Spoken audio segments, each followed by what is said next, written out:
Hello po, magandang hapon sa lahat. Ayan, nandiyan na nga po pala ako sa school. Hindi ko na po binidyohan yung mga ginagawa namin ngayong morning. Kasi nga po ay medyo na-late din ako ng konti dyan. So ayan, nandiyan na nga kami sa school. Ayan, tamang video.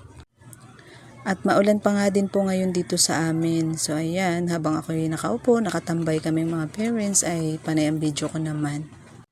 Wala naman po akong ibang maisip na gagawin. Kaya ang ginawa ko ay video-video muna sa paligid. Magkaroon lamang tayo ng ating long video. So ayan, yan po yung daan papunta dyan sa school ng daycare. So kumusta po ang buhay natin? Ayan, fast forward na po pala tayo. At ayan, nakauwi na nga po kami sa bahay. Ayan, wala na naman akong magawa kaya pati ako ay binidyo ko na rin yung sarili ko. Char. Wow! So ayan, pag uwi ko nga ng bahay, ayan, nag-asikaso na muna ako magsaing. Dahil 10:30 pa lang naman, ay nandyan na kami sa bahay. Hindi naman po kasi pare-pareho yung time ng aming pag-uwi. Minsan 11, kapag ka talagang may mga ginagawa sila.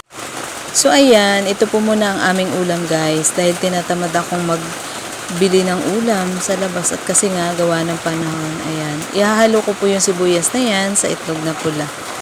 At dahil hindi pa naman ako kumakain, ayan, nagkape muna ako guys. Parang na-miss kong magkape ngayon ay. Tapos, sinamahan ko na rin ng tinapay na to. Ayan na muna ang ating merienda. Kasi maaga pa naman guys para kumain tayo. Tamang coffee tayo ngayon sa malamig na panahon. Ayan, habang ako nga ay nagko-coffee, panay na naman ang video ko. Para naman mayroon na naman tayong i-upload na long video. Ayan. Muli, salamat po sa inyong lahat sa walang sawang panunood ng aking mga video. At